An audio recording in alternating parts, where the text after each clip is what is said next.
Hi, this is Abdul Bhatia, and welcome to another episode of TFIR Insights. And today we have with us once again Rob Hirschfeld, CEO and co-founder of RackN.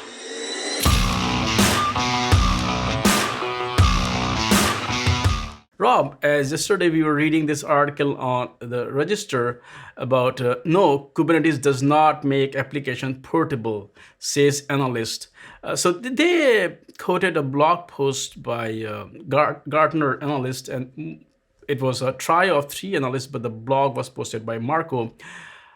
After reading the blog, what was your kind of short and brief analysis? What is it about? This is a classic case of El Reg, saying something that I'm hearing quite a bit and codifying it as sort of an unpopular opinion. I'm like, they're going to draw a storm of criticism from the Kubernetes community because the Kubernetes community has developed this habit of thinking that Kubernetes is the cure for every problem on the internet.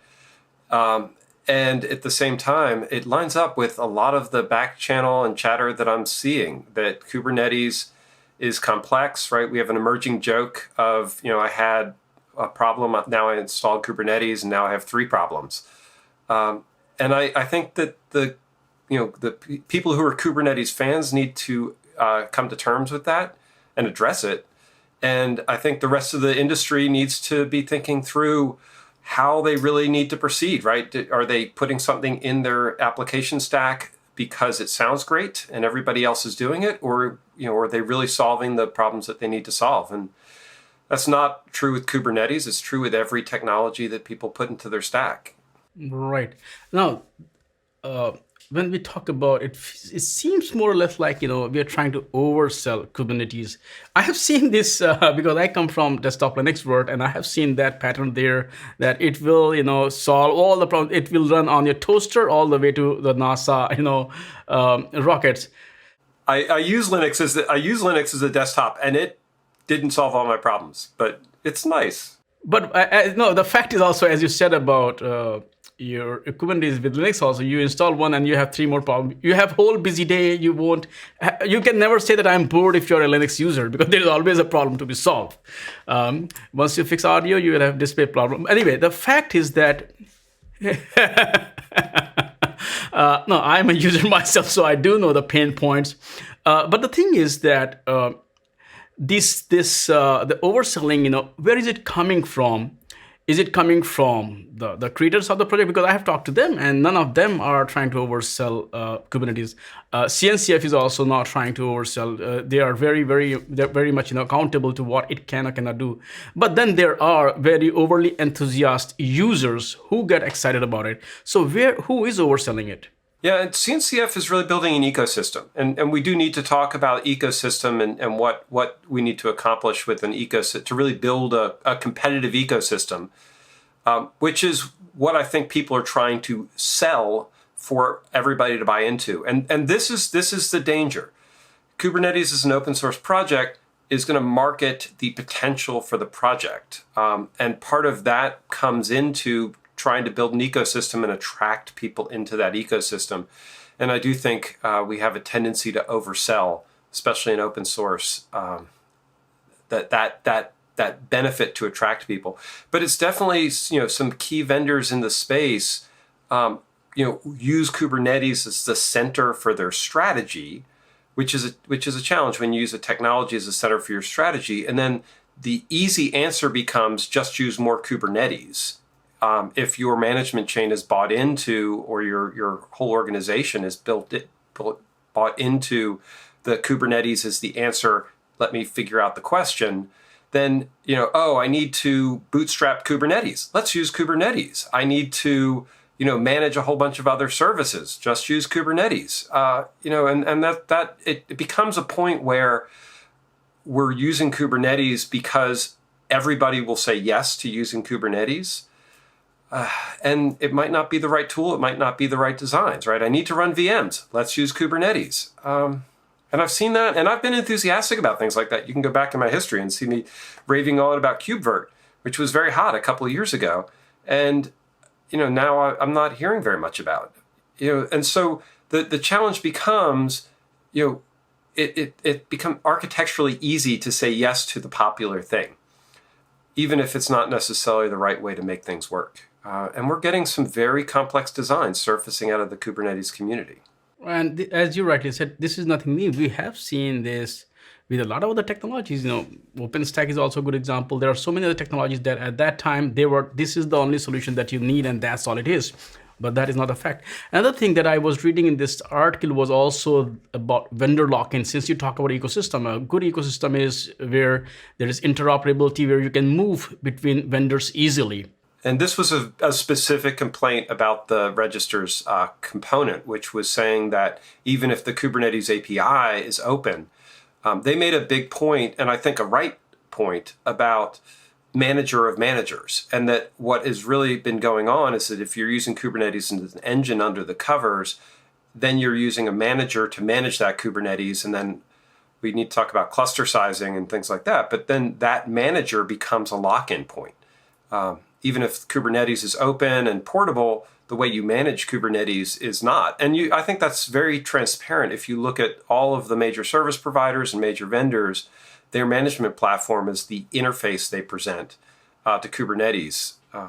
And you don't have the portability that you might expect.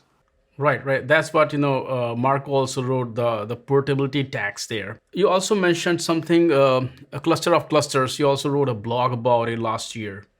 Do you have how much has changed since the concern that you had last year till this point? So the premise of the cluster of clusters was a Twitter thread where I just went out and said, hey, give me your stories, large clusters with a lot of tenants, or small clusters where each user gets a cluster.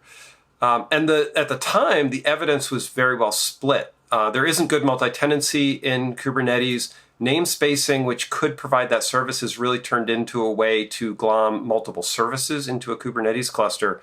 And I believe that the momentum since I wrote that has shifted significantly towards small clusters, where we are seeing individual applications deployed with its own cluster. And that becomes especially important as we look at some of these patterns that are emerging, where we're looking at a application requiring multiple CRDs, custom resource definitions, and service operators and things like that. All of those things end up becoming very tightly coupled inside of a cluster.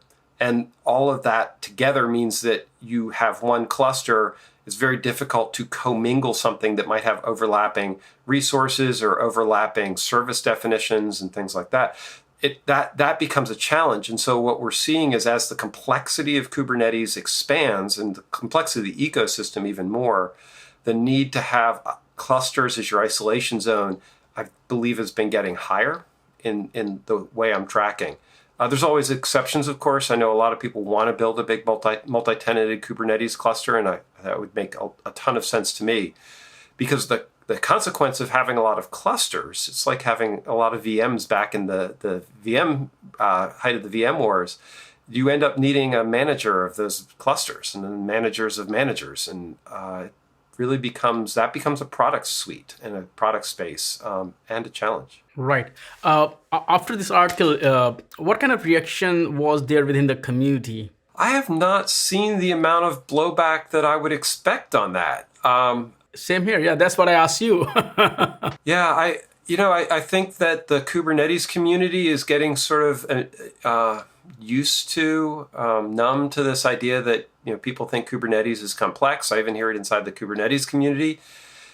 And outside the Kubernetes community, people look at Kubernetes as a sort of closed thing, right? They accept that it has this dominance in it, but there's now a lot of questioning whether it really is, the solution to all of my application problems.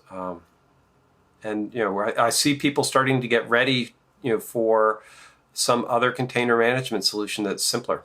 And there are some out there, and they're quietly moving forward and gaining traction from that perspective. Which ones are those? So the top of mind for me is HashiCorp Nomad. HashiCorp has been doing a really good job. Docker Compose, believe it or not, is still out there. Docker Swarm still bubbles up every once in a while in that.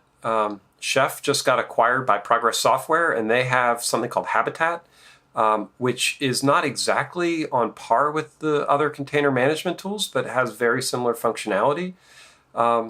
And so, there are plenty of ways to manage containers. And this is the challenge with any major project like Kubernetes, especially one where the CNCF is governing a huge ecosystem.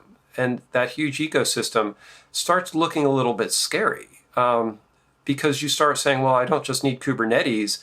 I need a Ingress controller. I need a sidecar controller. I need, a monitoring daemon. I need there's all these projects, and it's not clear which ones are needed and which ones aren't, which ones are commercial, which ones are sustainable, how they fit together.